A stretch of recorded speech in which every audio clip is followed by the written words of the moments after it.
भसुर चांद के अंजुरिया ऐसन भैया, सरवा चांद के अंजुरिया ऐसन भैया बारन हो।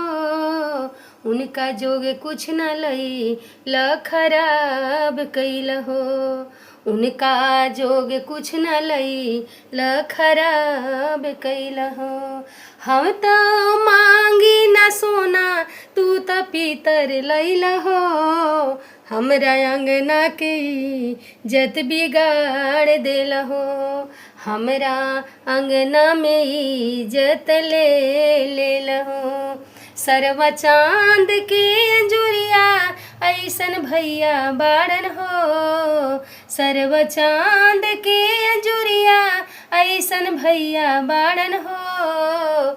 उनका जोगे कुछ न लई ल खराब कैल हो।